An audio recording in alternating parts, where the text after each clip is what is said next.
What's up, guys? Today, we're going to talk about the biggest threats to every single champion in each division in the UFC. First and foremost, let's talk about Pantoja. The thing about Pantoja, I'll be honest, honestly think he's more on the hard to beat side. Like, he has a lot of close competitive fights, but he still has like the tools to beat a lot of people.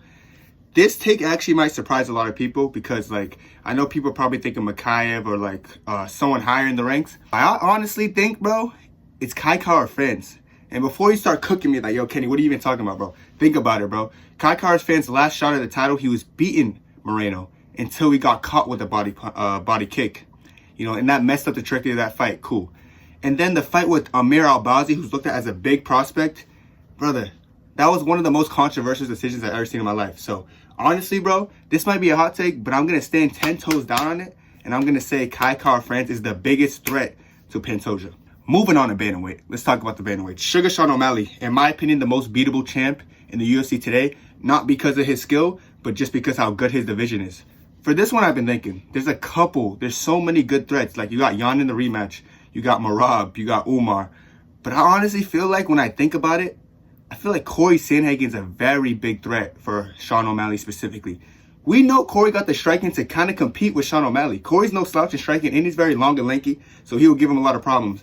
But another thing Corey's been showing us is he actually knows how to grapple as well. So with that being said too, I would say his overall package, he's just more complete than someone like Suga Sean. So I feel like he's the biggest threat to the title. But that being said, I also see Marab mauling Suga once they fight. So, but if I had to say who's the biggest threat specifically, I'm still going to go with Corey Sandhagen. Okay, for the featherweight, I'll be real. Ilia Topuria is definitely closer to the unbeatable side. Like, I look at the 145ers, you know, Volk owns them all. Everyone at 145 is Volk's son except for Ilia. So my thing is, I don't really know, but if I had to say someone who could give him a hard fight, it's Max Holloway. We've seen what he did to Justin Gaethje going up in weight. I also think Justin Gaethje's boxing is very sloppy, and I don't think he's going to have that success against someone like Ilia. But he's probably his biggest threat. Does Max beat Ilia, though? I'm going to say no. All right. This one, I was like, do I even have to do lightweight? Because it's Islam Makhachev, as you guys know. He's the champion of the lightweight division. And I'll be lying if I said there's a soul in that division who beats him. Nobody at 155 has a chance of even beating Islam. You know, but who has the closest chance or who is the biggest threat? I would have to say Arman Sarukian, who I just think is a watered-down version of Islam. He is a watered-down version of Islam. But, you know, he's the biggest threat to Islam because he's good at what he does as well. Just not good to the degree Islam's good at. Like, Islam will outstrike him. He's better at striking. Islam's better at wrestling, grappling, everything, bro. There's nothing Arman does better, but Arman's still, like, second place in that division, in my opinion. All right, welterweight. Leon Edwards, bro.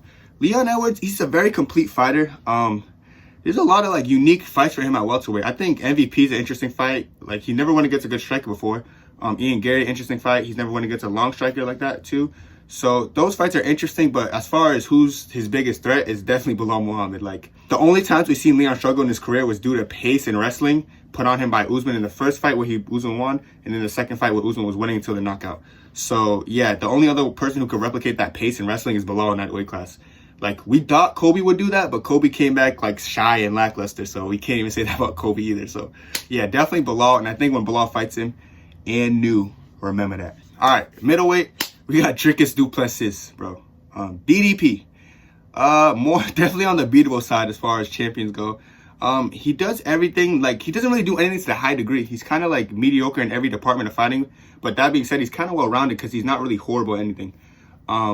But obviously, I'm going to say Israel Adesanya is his biggest threat. I feel like Israel Adesanya has too many weapons for someone like DDP. I feel like he pieced his bro up pretty bad. So, yeah, I'm going to say Izzy. And I think when they fight, because they're going to fight this year eventually, I think Izzy's going to maul him and maybe KO him, but we'll see. Light heavyweight is Alex Pereira. Honestly, for a one-dimensional fighter who's a kickboxer, he's on the more unbeatable side in that weight class.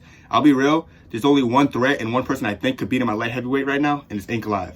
Ankalaev's the only one with the skills to do it because we know Ankalaev has power, and we also know he could wrestle if he needs to. If he decides to grow an ego, standing big with Alex Pereira, he's getting knocked out. Like, I don't know, are they crazy? They're not Izzy. Like, Izzy's the only one who can stand with Alex. So, you know, he has to mix it up in order to win. Kind of like what Jan Blachowicz did against him. Like, he mixed it up. Even though he lost by decision, he made it interesting. And I do feel like someone like Ankalaev has more weapons than someone like Jan Blachowicz. So, yeah, I think Ankalaev has a chance to beat him. If Ankalaev can't beat Pereira, though, nobody at light heavyweight can beat Pereira, period. He's going to retire the light heavyweight champion. Last but not least, for the men's division, we got Jonathan Jones. He's a good fighter, okay? He's a very complete fighter. He's a little bit on the older side, and I'll be real, I think a couple people beat him in the division. I think Sergey Pavlovich gives him a tough fight, just stylistically. I think Jailton Almeida gives him a tough fight stylistically. But obviously, I'll say the guy who could beat Jones is definitely someone like Tom Aspinall. He just does everything really well. You can't just take him down like he did with Gane, because he actually has good wrestling and good grappling and has submission finishes, you know. And in the striking, he's just I think he's a lot better than Jones from what I've seen so far at heavyweight. We know Jones struggles with people his height. We've seen him against Gustafsson, Reyes, Santos, all those bigger fighters. So at heavyweight, you're definitely going to struggle on the feet with someone like Tom Aspinall. So biggest threat for sure, Aspinall, easy. All right, let's touch on the women's a little bit. For women's strawweight, Weili is the champion. I really see no one even coming close to beating her, but I'm going to say her biggest threat, probably Perez. I'm going to just leave it at that. And for Grasso, honestly thought she lost to Valentina in the last fight. So that being said, I could easily just say her biggest threat is Valentina Shevchenko. But other than her, I think Macy Barber's on the come up, pretty tough. Erin Blanchfield, you know, lackluster last fight, but she's still a good fighter. There's a couple people at that weight class who could give Grasso problems, but I do think Valentina's going to beat her. Last but not least, let's quickly talk about Raquel Pennington. I think she's definitely the most beatable champion in UFC history, and unfortunately, I think Kayla Harrison goes in there and mauls her very quickly and makes easy work of her. Kayla Harrison's up next. Alright, that's it for me, bro. Thanks for watching, and make sure to hit that subscribe button. Thank you guys for 1K, and we only going up from here, bro. Peace. 2, 3, 4.